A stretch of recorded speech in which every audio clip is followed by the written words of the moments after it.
చలనచిత్ర పరిశ్రమలో choreographer Johnny master ప్రస్థానం గురించి ప్రత్యేకంగా చెప్పనక్కర్లేదు. తనదైన స్టైల్, మాస్ స్టెప్పులతో స్టార్ హీరోల సినిమాలకు సిగ్నేచర్ మూమెంట్స్ ఇచ్చిన ఆయన ఇప్పుడు పూర్తిగా భిన్నమైన కారణాలతో వార్తలు నిలుస్తున్నాడు. లైంగిక వేధింపుల ఆరోపణలు, పోక్సో కేసు, జైలు జీవితం, జాతీయ అవార్డు రద్దు వంటి వరుస వివాదాలు ఆయన కెరీర్ను ప్రశ్నార్థకం చేశాయి. అయితే ఈ వివాదాల నడుమ జరిగిన ఒక ఆసక్తికర పరిణామం ఇప్పుడు ఇండస్ట్రీ వర్గాల్లో హాట్ టాపిక్ గా మారింది. అదే జానీ మాస్టర్ భార్య సుమలత సాధించిన విజయం.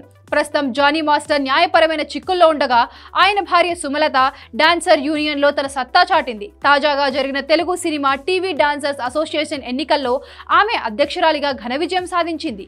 గతంలో ఇదే అసోసియేషన్కు జానీ మాస్టర్ అధ్యక్షుడిగా వ్యవహరించాడు.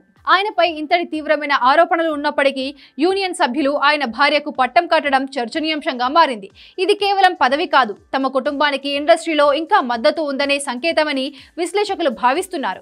కొన్నాళ్ల క్రితం లేడీ కొరియోగ్రాఫర్ సృష్టి వర్మ జానీ మాస్టర్ పై చేసిన ఆరోపణలు టాలీవుడ్ ను కుదిపేశాయి.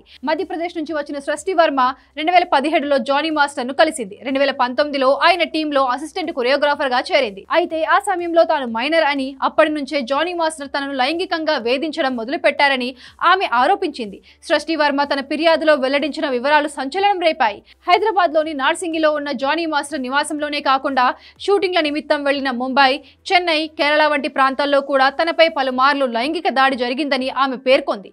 అంతేకాకుండా తనను పెళ్లి చేసుకోవాలని, మతం మార్చుకోవాలని జానీ మాస్టర్ ఒత్తిడి తెచ్చారని, మాట వినకపోతే శారీరకంగా దాడి చేసి ఇండస్ట్రీలో కెరీర్ లేకుండా చేస్తానని బెదిరించారని ఆమె వాపోయింది. బాధితురాలు మొదట రాయదుర్గం పోలీస్ స్టేషన్లో ఫిర్యాదు చేయగా పోలీసులు వెంటనే 0 ఎఫ్ఐఆర్ నమోదు చేసి ఘటన పరిధి దృష్ట్యా కేసును నార్సింగి పోలీస్ స్టేషన్ కు బదిలీ చేసింది. బాధితురాలు వేధింపుల సమయంలో మైనర్ అని చెప్పడంతో పోలీసులు జానీ మాస్టర్ పై కఠినమైన పోక్సో చట్టం కింద కేసు నమోదు చేశారు.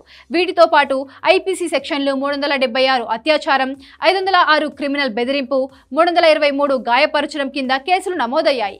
ఈ పరిణామాల నేపథ్యంలో గోవాలో ఉన్న జానీ మాస్టర్ ను సైబరాబాద్ పోలీసులు చేస్ చేసి అరెస్ట్ చేశారు. అనంతరం ఆయన్ను హైదరాబాద్ లోని చెంచల్గూడ జైలుకు తరలించారు. దాదాపు 37 రోజుల పాటు రిమాండ్ లో ఉన్న జానీ మాస్టర్ కు అక్టోబర్ 2024లో తెలంగాణ హైకోర్టు షరతులతో కూడిన బెయిల్ మంజూరు చేసింది. ఈ కేసు ప్రభావం జానీ మాస్టర్ వృత్తిపరమైన, రాజకీయ జీవితంపై తీవ్రంగా పడింది. తమిళ చిత్రం తిరుచిత్రంబలంలోని పాటకుగానే జానీ మాస్టర్ కు కేంద్ర ప్రభుత్వం ప్రకటించిన జాతీయ ఉత్తమ కొరియోగ్రాఫర్ అవార్డును తాత్కాలికంగా నిలిపివేసింది. అవార్డు అందుకోవడానికి ఢిల్లీ వెళ్లాల్సిన సమయంలో ఆయన జైలులో ఉండడం, పోక్సో కేసు ఉండడంతో ఈ నిర్ణయం తీసుకున్నారు. గత ఎన్నికల సమయంలో జనసేన పార్టీలో జానీ మాస్టర్ చాలా యాక్టివ్ గా ఉండేవాడు. కానీ ఈ ఆరోపణల తర్వాత పార్టీ ఆయనకు దూరంగా ఉంటూ వచ్చింది. ఆయన కూడా పార్టీ కార్యక్రమాలకు దూరమయ్యాడు. కేసు పెట్టిన తర్వాత కొంతకాలం అజ్ఞాతంలో ఉన్న సృష్టి వర్మ ఇటీవల మళ్లీ మీడియాలో హల్చల్ చేసింది. పలు ఇంటర్వ్యూలు ఇవ్వడంతో పాటు బిగ్ బాస్ తెలుగు సీజన్ లో కంటెస్టెంట్ గా ఎంట్రీ ఇచ్చింది. అయితే ఆమె హౌస్ లో కేవలం ఒక వారం మాత్రమే ఉండి ఎలిమినేట్ అయింది. ఆమె బయటకు వచ్చిన తర్వాత సోషల్ మీడియా వేదికగా ఈ వివాదంపై మళ్లీ చర్చ మొదలైంది. మరోవైపు జానీ మాస్టర్ భార్య సుమలత తన భర్తను గట్టిగా సమర్థించుకుంటున్నారు. నా భర్త అమాయకుడు, సృష్టి వర్మనే ఆయనపై మనసు పారేసుకుంది. ఆమె ప్రవర్తన బాగోలేకే టీం నుంచి పంపించేశారు. అందుకే కక్ష కట్టి తప్పుడు కేసులు పెట్టింది అని సుమలత షాకింగ్ కామెంట్స్ చేసింది. ప్రస్తుతం జానీ మాస్టర్ బెయిల్ పై బయట ఉన్నప్పటికీ కోర్టు విచారణ సాగుతోంది. ఇటు చూస్తే సృష్టి వర్మ న్యాయం కోసం పోరాడుతుండగా, అటు సుమలత యూనియన్ అధ్యక్షురాలిగా బాధ్యతలు చేపట్టి తన బలాన్ని నిరూపించుకుంది. రానున్న రోజుల్లో న్యాయస్థానం తీర్పు ఎలా ఉండబోతోంది, ఈ కేసు ఇంకెన్ని మలుపులు తిరగబోతోందో వేచి చూడాలి.